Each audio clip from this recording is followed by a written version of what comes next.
ഭാഷയുടെ വ്യത്യാസമില്ലാതെ സിനിമാ ലോകത്തെ ആകെ പിടിച്ചുലച്ച സംഭവമായിരുന്നു മീട്ടു തുറന്നു പറച്ചിലുകൾ. ഹോളിവുഡ് മുതൽ മലയാള സിനിമയിൽ വരെ അതിൻ്റെയൊക്കെ അലയൊലികളുണ്ടായിരുന്നു. സിനിമാ ലോകത്തെ പ്രമുഖരായ വ്യക്തികൾക്കെതിരെയുള്ള ഗുരുതര ആരോപണങ്ങൾ എല്ലാവരെയും ഞെട്ടിച്ചുകൊണ്ടേയിരുന്നു. പകൽ മാന്യന്മാരായ ചിലരുടെ യഥാർത്ഥ സ്വഭാവം നടിമാർ വെളിപ്പെടുത്തിയിരുന്നു. തെന്നിന്ത്യൻ സിനിമയിൽ നിന്നും മീട്ടു വെളിപ്പെടുത്തലുകൾ ഉയർന്നു വന്നിരുന്നു. ഇത്തരം വെളിപ്പെടുത്തലുകൾ നടത്തിയവരിൽ മുൻനിര നായകന്മാർ പോലും ഉണ്ടായിരുന്നു.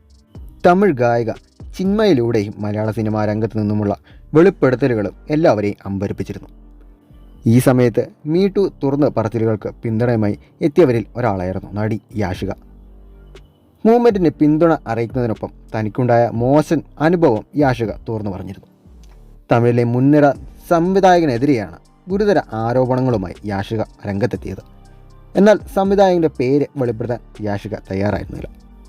തമിഴിലെ ഒരു വലിയ നായകൻ അച്ഛനെപ്പോലെ കണക്കാക്കുന്ന സംവിധായകനാണ് തന്നോട് മോശമായി പെരുമാറിയതെന്നാണ് യാഷിക അന്ന് വെളിപ്പെടുത്തിയത്. ആ പ്രമുഖ സംവിധായകൻ തന്നെ ഓഡീഷന് വേണ്ടി വിളിക്കുകയായിരുന്നു. സ്ക്രീൻ ടെസ്റ്റ് നടത്തിയതിനു ശേഷം തൻ്റെ ചിത്രങ്ങൾ എടുക്കുകയും ചെയ്തു. തുടർന്ന് തന്നോട് വെളിയിൽ നിൽക്കാൻ പറഞ്ഞ ശേഷം അയാൾ അമ്മയോട് സംസാരിച്ചു.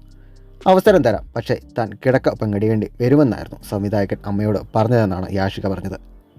എന്നാൽ അഭിമാനം പണയം വെച്ച് അവസരം നേടേണ്ടെന്ന നിലപാട് അദ്ദേഹത്തെ അറിയിക്കുകയാണ് ചെയ്തതെന്നും യാഷിക പറയുന്നു.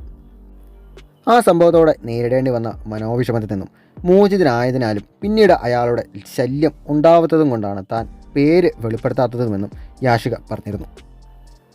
ഒരിക്കൽ തൻ്റെ വീടിനടുത്ത് വെച്ച് ഒരു പോലീസുകാരൻ തന്നോട് മോശമായി പെരുമാറിയെന്നും തുടർന്ന് താൻ പരാതി നൽകിയതിനെ തുടർന്ന് അയാളെ സ്ഥലം മാറ്റിയെന്നും അന്ന് യാഷിക വെളിപ്പെടുത്തിയിരുന്നു. തമിഴിലിറങ്ങിയ വിവാദ ചിത്രം ഇരുട്ടറയിൽ മുരുട്ടുകുത്ത് എന്ന ചിത്രത്തിലൂടെ ശ്രദ്ധേയയായ താരമാണ് യാഷിക ആനന്ദ്. അടുത്തിടെ അവസാനിച്ച ബിഗ് ബോസ് ഷോയുടെ തമിഴ് പതിപ്പിലെ മത്സരാർത്ഥിയായും യാഷിക എത്തിയിരുന്നു. ബിഗ് ബോസിലൂടെയാണ് യാഷിക താരമാകുന്നത്.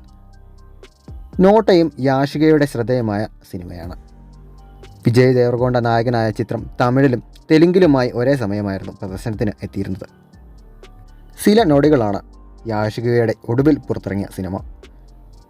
ഇവൻ താൻ ഉത്തമൻ, രാജഭീമ, പാമ്പാട്ടം, സൾഫർ, സിറുത്തൈ, ശിവ തുടങ്ങിയ സിനിമകൾ യാഷികയുടേതായി അണിയറയിലുണ്ട്. നേരത്തെ യാഷികയുടെ വാഹനം അപകടത്തിൽപ്പെട്ടത് വലിയ വാർത്തയായിരുന്നു. അപകടത്തിൽ യാഷികയുടെ സുഹൃത്ത് മരണപ്പെടുകയും ചെയ്തിരുന്നു. ഗുരുതരമായി പരിക്കേറ്റ യാഷിക പതിയെ സാധാരണ ജീവിതത്തിലേക്ക് മടങ്ങി എത്തുകയായിരുന്നു.